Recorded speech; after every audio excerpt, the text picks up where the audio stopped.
நமஸ்காரம்.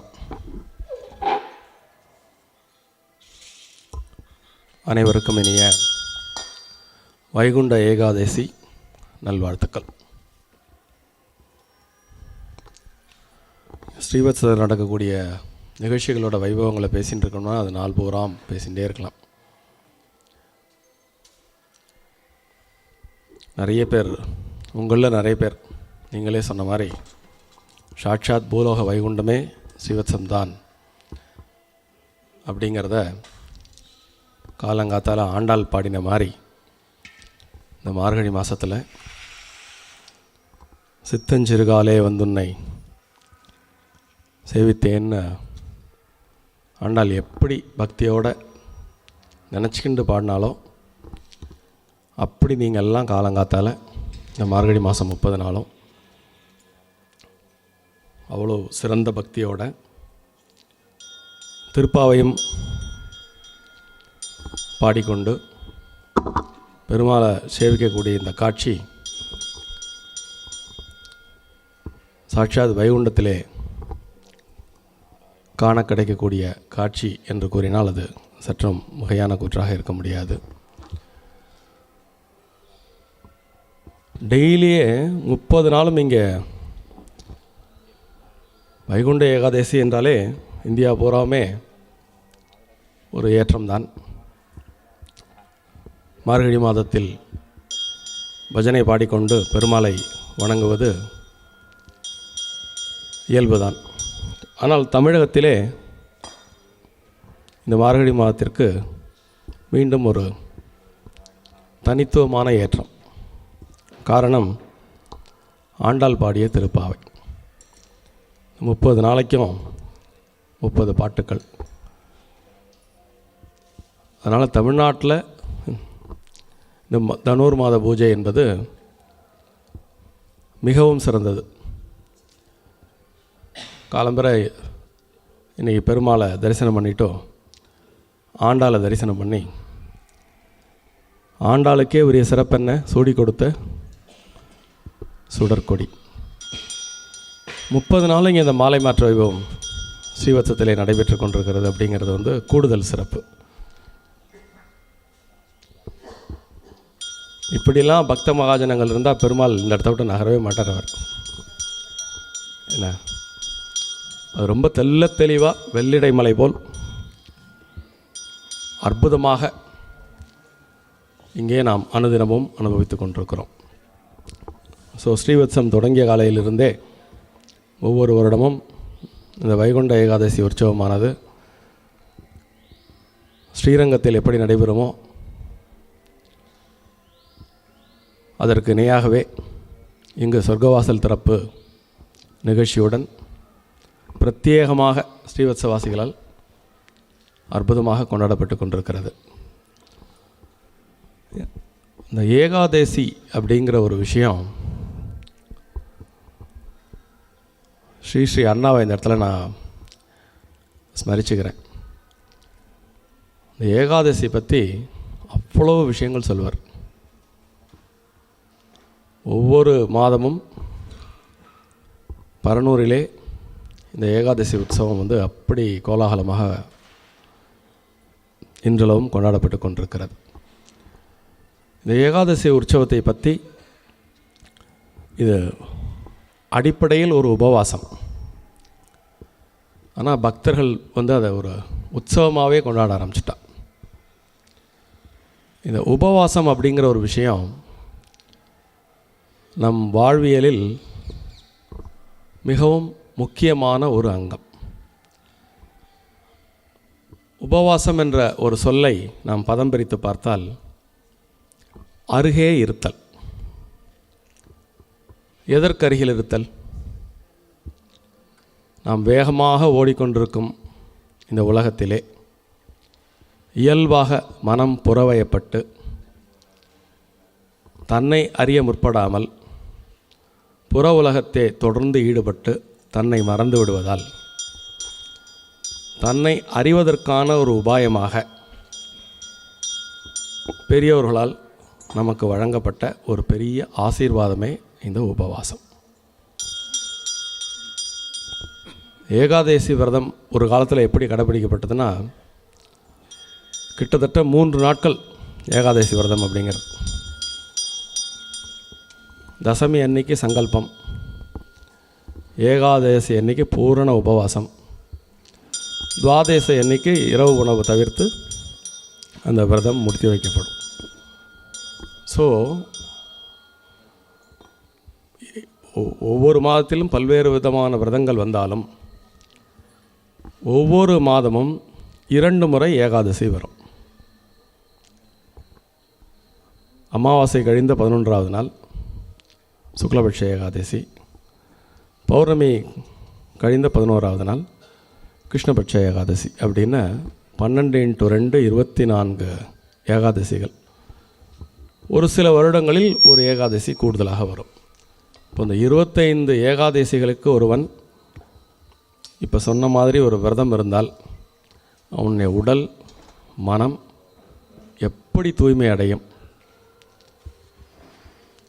உடலுக்கு உணவு செலுத்துவதை குறைத்து விட்டாலே அது தன்னை எறியும் பக்குவ நிலைக்கு தானாக திரும்பும் என்று யோகிகளும் ஞானிகளும் நமக்கு வழிநடத்தி சென்றிருக்கிறார்கள். இந்த ஏகாதசி பற்றி நிறைய சொல்லிகிட்டே போகலாம். அவர் ஒரு 15 நிமிஷம் தான் டைம் கொடுத்துருக்கார்.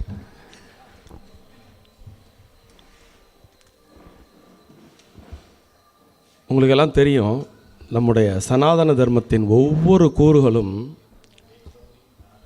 அறிவியல் பால்பட்டது. அதில் பெரிய அறிவியலும் இருக்குது. பக்தி, ஞானம், யோகம் இதெல்லாம் பார்த்திங்கன்னா சாதாரண மனிதர்களையும் சென்றடையும் வகையிலே ரிஷி பெருமக்களால் வடிவமைக்கப்பட்டது தான் நமது வாழ்வியல். இந்த ஏகாதசியினுடைய அறிவியல் நம்ம பார்த்தோம்னா, இந்த கோள்களை மையப்படுத்தி தான் உலகம் இயங்கி கொண்டிருக்கிறது. நமக்கும் இந்த சந்திரனை பேஸ் பண்ணி தான் நம்முடைய மனம் இயங்கும். பழைய காலத்து யோகிகள் எல்லாம் அற்புதமான சில விஷயங்களை கண்டறிந்திருக்கிறார்கள். உடலிலே 6 ஆதார சக்கரங்கள் இருக்கின்றன. அதிலே இந்த புருவ மத்தியில் இருக்கக்கூடிய ஆக்ஞா சக்கரம், அப்புறம் இந்த இதயத்திற்கு பக்கத்தில் இருக்கக்கூடிய அநாகதம், இந்த 2 சக்கரமும் மனதிற்கு நெருக்கமானது. மனம் நின்று இயங்கக்கூடிய ஒரு விஷயம். இந்த சக்கரத்திலே மனம் இருக்கும் பொழுது மனம் குவியும் என்று அறிஞர்களெல்லாம் கண்டுபிடித்திருக்கிறார்கள். அந்த வகையிலே ஒவ்வொரு மாதமும் வரக்கூடிய சுக்லபக்ஷ ஏகாதசி அன்று மனம் ஆக்ஞையிலே ஒடுங்கும். கிருஷ்ணபட்ச ஏகாதசி அன்று மனம் அநாகதத்திலே ஒடுங்கும். பொதுவாகவே இந்த ஏகாதசி அன்று சந்திரன் அவ்வளோ பிரகாசிக்காததனால் உடலுக்கு கொடுக்கப்படும் அதிகப்படியான உணவு ஜீரணத்தன்மை அற்றுப்போவதற்கான ஒரு வாய்ப்பு இருக்கிறது. இதை கருத்தில் கொண்டே அன்றைய தினம் நாம் உபவாசம் இருக்க வேண்டும் என்று பெரியோர் நமக்கு அறிவுறுத்தி இருக்கிறார்கள். இப்போ நீங்கள் திங்க் பண்ணி பாருங்கள். அப்போ அந்த உபவாசம் இருக்கும் பொழுது, மனம் ஆக்ஞையில் ஒடுங்கும் பொழுது தன்னை அறிதல் அப்படிங்கிற ஒரு விஷயம் ரொம்ப எளிமையாக வசப்படும். அப்படி வசப்பட்டால் என்ன கிடைக்கும் அப்படிங்கிறதுக்கு நம்முடைய புராணத்திலெல்லாம் நிறைய கதை இருக்குது. குறிப்பாக இந்த ஏகாதசியினுடைய தோற்றுவாய் கதை சுருக்கமாக சொல்லிவிட்டு அனைவரும் ஆவலாக எதிர்பார்த்து கொண்டிருக்கக்கூடிய அந்த சொர்க்கவாசல் தரப்புக்கு நோக்கி நாம் சென்று விடுவோம். வழக்கம் போல் ஒரு கதையிலிருந்தே ஆரம்பிச்சு விடலாம். இந்திரலோகத்தில் இந்திரன் ஏகபோகமாக அரசாண்டு கொண்டிருந்த நேரம், ஒரு முறை தூர்வாசர் அவனுடைய அவையிலே பிரகாசிக்கிறார். திடீரென்று அவர் வந்ததனால் இந்திரனுக்கு பெருசாக கொடுக்கறதுக்கு ஒன்றும் அவர் எடுத்துன்னு வரல. அப்போ தான் அவருக்கு டக்குன்னு ஞாபகம் வந்தது. அவருக்கு ஒரு பெண்மணியிடமிருந்து ஒரு மாலை ஒன்று பெற்றிருந்தார். அவள் மகாலட்சுமியினுடைய அருளுக்கு பாத்திரமான பெண்மணி. ஸோ மகாலட்சுமி கொடுத்த மாலை அது. அந்த மாலையை இந்திரனுக்கு கொடுக்கிறார். இந்திரன் சற்று அலட்சியமாக அதை வாங்கி ஒரு யானையின் தலையிலே வைத்து விடுகிறான். அந்த யானை அதனுடைய மதிப்பு தெரியாமல் அதை கீழே போட்டு மிதித்து விடுகிறது. அதனால் கோபமான துர்வாசர் உடனே இந்திரனை சபிக்கிறார். மகாலட்சுமியினுடைய மாலை அது, அதை நீ அவமதித்து விட்டாய், எனவே உனது ராஜாங்கத்திலிருந்து மகாலட்சுமி நீங்கி விடுவாள் அப்படின்னு சபிச்சுடுறார். ஸோ திரு நீங்கினால் என்னாகும் அப்படிங்கிறது நம்ம எல்லாருக்குமே தெரியும். செல்வம் செல்வாக்கு இது ஒழிந்து போனது மட்டுமல்லாமல் அந்த ராஜாங்கமே சோபை இழந்து விடுகிறது. மகாலட்சுமி அங்கிருந்து நீங்கி பார்க்கடலில் மறைந்து விட்டாள். அப்புறம் வேறு வழி இல்லாமல் பெருமாள்கிட்ட சரணாகதி அடையிறார் வந்து இந்திரன். எனக்கு ஏதாவது ஒரு வழி சொல்லுங்க, நான் தெரியாமல் பண்ணிட்டேன், இந்த தப்பை மன்னிச்சு என்னை ஏற்றுக்கணும் அப்படின்னு. அப்புறம் அவர் அப்போ தான் இந்த பார்க்கடல் கடைதல் அப்படிங்கிற ஒரு விஷயத்தை உங்களுக்கு சஜஸ்ட் பண்ணுறார். இப்போ அந்த கதை உங்களுக்கு தெரியும். பார்க்கடல் கடையப்படுகிறது. முதல்ல ஆலகால விஷம் வரும். அதை சிவனார் எடுத்துக்கொண்டு திருநீலகண்டராக பரிமளிப்பார். அதன் பிறகு காமதேனு, கற்பக விருட்சம், பாஞ்சசன்யம், ஐராவதம் இதெல்லாம் வருது. இதெல்லாம் வந்த உடனே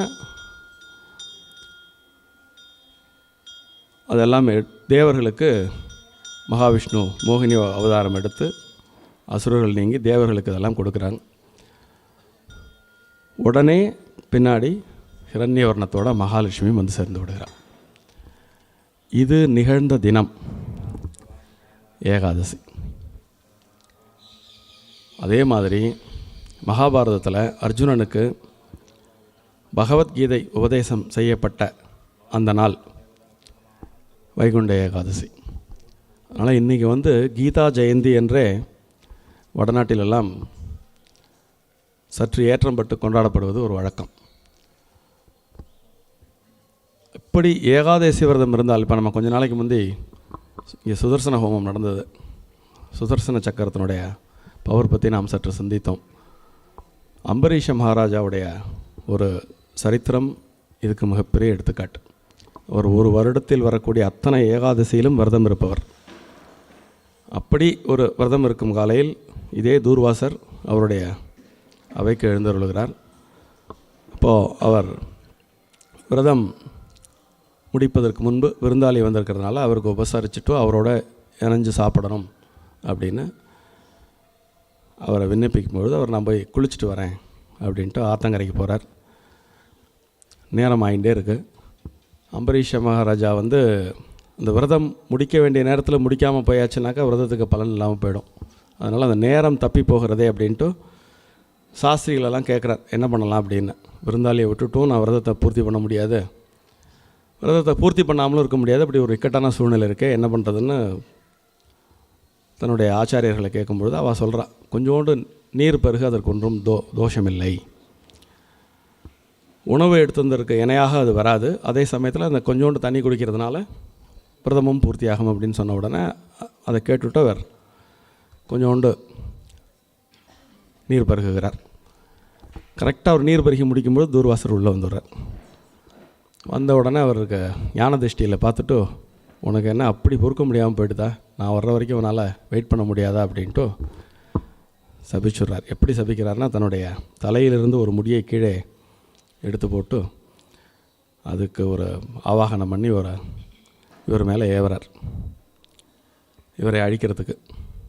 அவர் அம்பரீஷர் ஒன்றும் கவலைப்படலை. அவர் என்ன ஏகாதசி விரதம் இருந்து விஷ்ணுவனுடைய பரமபக்தனாச்சே, அதனால் அசால்ட்டாக நின்றுருக்கார். ஸோ அவர் தூர்வாசருடைய அந்த ஏவல் வந்து இவரை தாக்க வரும்பொழுது விஷ்ணு சுதர்சன சக்கரத்தை அனுப்பி விடுகிறார். அது வந்த உடனே அந்த ஏவியவர் மேலே போய் அது பாய போகிறது. தூர்வாசர் வந்து அவர் நினச்சே பார்க்கல, இப்படி ஒரு விஷயம் அவர் வாழ்க்கையில் நடக்கும்னு அவர் எதிர்பார்க்கவே இல்லை. அவர் அங்கேருந்து ஓடி பிரம்மாட்ட போகிறார். பிரம்மா என்னால் முடியாது அப்படின்றார். திரும்ப சிவனார்கிட்ட போகிறார். விஷ்ணுவோட சுதர்சன சக்கரத்துக்கு முன்னாடி அது ஏவப்பட்டால் அது இலக்கை அழித்தே தீரும், நாங்கள்லாம் குறுக்க வர மாட்டோம், நீ அவர்கிட்டயே போய்டும் அப்படின்ன உடனே மகாவிஷ்ணுகிட்ட வந்து சரணடைகிறார். மகாவிஷ்ணு சொல்கிறார், நான் என்னப்பா, எனக்கு எந்த பவரும் கிடையாது, நான் என்னுடைய பக்தர்களுடைய ஹிருதயத்தில் இருக்கேன், அவள் பார்த்து மனசு வச்சா தான் நான் ஏதாவது செயல்பட முடியும். இதை நான் நிப்பாட்டணுன்னா ஒரே வழி, நீ அம்பரீஷனை போய் அவன்கிட்ட போயிட்டு நீ மன்னிப்பு கேட்டால் மட்டும்தான் சாத்தியம் அப்படின்ன உடனே தூர்வாசர் வந்து அம்பரீஷன்ட்ட வந்து மன்னிப்பு கேட்பார். கேட்ட உடனே சுதர்சன சக்கரம் அதோடைய இடத்துக்கு போயிடும். இந்த ஏகாதசி விரதத்தினுடைய பலனாக இந்த கதையை ஸ்ரீ அண்ணா சொல்லுவார். அம்பரீஷனுடைய சரித்திரத்தில் இந்த ஏகாதசி விரதம் இருக்கக்கூடிய பலன் உங்களை விஷ்ணுவோடைய சுதர்சன சக்கரம் வந்து காப்பாற்றும் அப்படின்னு கொண்டு போய் அதை முடிப்பார். அப்புறம் இந்த ஸ்ரீரங்கத்தில் இந்த ஏகாதசி வைபவம் என்பது நம்மாழ்வார் இறைவனுடன் கலந்த நாளாக ஏற்றம் பெற்று பெரிய விழாவாக கொண்டாடப்பட்டு கொண்டிருக்கிறது. அவர் திருக்குறுகூரிலே சமாதி அடைந்தாலும் திருமங்கை ஆழ்வார் முதலிலே ஸ்ரீரங்கத்திலே இந்த வைபவத்தை ஆரம்பித்து வைத்தார். திருமங்கை ஆழ்வார் ஆரம்பித்து வச்ச காலத்திலிருந்து இன்றைக்கி வரைக்கும் குறைவர அந்த வடக்கு வாசல் திறந்து அந்த வடக்கு வாசல் வழியாகவே அவர் சென்றதாக ஒரு ஸ்ரீ வைகுண்டத்திற்கு அவர் சென்றதாக ஒரு ஐதீகம். அந்த ஐதீகத்தின்படி ஸ்ரீரங்கத்திலே ரொம்ப பிரம்மாண்டமாக அந்த உற்சவம் நடக்கும். அப்படிப்பட்ட உற்சவத்தை நம்ம ஸ்ரீவத்சத்துலேயும் அதே பிரம்மாண்டத்தோடு நடத்தின்னு இருக்கோம். மறுபடியும் இதுக்கு அந்த வடக்கு வாசலுக்குன்னு ஒரு இந்த வைகுண்ட ஏகாதசிக்கு ஒரு சிறப்பு கதை உண்டு. அதனால் அந்த பிரளய காலத்தில் வந்து உலகத்தை மீண்டும் தோற்றுவிப்பதற்காக பிரம்மாவை விஷ்ணு படைக்கிறார். விஷ்ணுவால் படைக்கப்பட்ட பிரம்மா படைப்பு தொழிலை மேற்கொண்டவுடன் தானே கர்த்தா அப்படின்னு அவருக்கு ஒரு கர்வம் வந்த உடனே அவருடைய காதுகளிலிருந்தே 2 அசுரர்கள் வெளியில் வந்து அவரை அழிக்க முற்படுவாங்க. அந்த அசுரர்களுடைய பேர் வந்து ஒருத்தருடைய பேர் உலோகன், இன்னொருத்தனுடைய பேர் கண்டகன். மறுபடியும் தன்னுடைய தவறை உணர்ந்து நேராக மகாவிஷ்ணுகிட்ட சரணடைகிறார். மகாவிஷ்ணு சரணடைஞ்ச உடனே அந்த அசுரர்களை நீ ஒன்றும் பண்ணாதப்பா பிரம்மாவை அப்படின்னு. அப்போ அவர் சொல்கிறார், சுவாமி உங்களை அவமரியாதைப்படுத்தினதுனால தான் நாங்கள் வந்து அவர்கிட்ட சண்டைக்கு போனோம். நீங்கள் இப்போ அவரை காப்பாற்றிட்டு எங்களை தண்டிக்க வரையலை அப்படின்னு சொல்லி அவர் 2 பேரும் கேட்பா. அவன் சரணடைஞ்சிட்டான் இல்லைப்பா, சரணாகதி அடைஞ்ச பிறகு அவனை தண்டிக்கப்படாது அப்படின்னு. உடனே இல்லை, நீங்கள் சண்டைக்கு வந்ததுனால எங்களுக்கு ஒரு விண்ணப்பம், 1 மாத காலம் தொடர்ந்து உங்களுடன் நாங்கள் போரிட வேண்டும். அந்த போர் முடிந்தவுடன் எங்களை நீங்கள் வைகுண்டத்துக்கு அழைச்சின்னு போயிடணும் அப்படின்னு. அதான் ஒப்பந்தம். அதே மாதிரி பக்த வச்சலன் இல்லையா, அந்த 2 பேரோடய அவர் 1 மாதம் சண்டை போடுவார். சண்டை போட்டு முடித்த உடனே அவரை வைகுண்டத்துக்கு அழைச்சின்னு போயிட்டோம். அந்த முன்னாடி 2 பேர் இருக்கா இல்லையா, ஜெய விஜய் அப்படின்ற அந்த வாயிற்காப்பவர்களாக அந்த 2 பேரும் தான் அவள் வடக்கு வாசல் வழியாக உள்ளே போயிட்டு பெருமாளுடைய ஆக்ஞைப்படி அவருடைய வைகுண்டத்தினுடைய காவலர்களாக மாறுவாங்க. அப்போ அவங்க விண்ணப்பிக்கிறாங்க, இந்த வைகுண்ட ஏகாதசி என்று யாரெல்லாம் வடக்கு வாசல் வழியாக இந்த பரமபதத்தை தரிசிக்கிறார்களோ அவர்களுக்கு எங்களைப் போலே நித்தியசூரிகளாக ஸ்ரீவைகுண்டத்தில் நீங்கள் இடம் கொடுத்தருள வேண்டும் அப்படின்னு விண்ணப்பிக்கிறார். அந்த ஐதீகம் மண்ணிலிருந்து இன்று வரைக்கும் தொடர்ந்து வருகிறது. இந்த இடத்திலே நம்மாழ்வார் சொன்ன ஒரே ஒரு பாடலை இங்கு உங்கள் முன் பகிர்ந்து விரைவாக நாம் பரமபத வாசலை நோக்கி வீடு நடை போடுவோம்.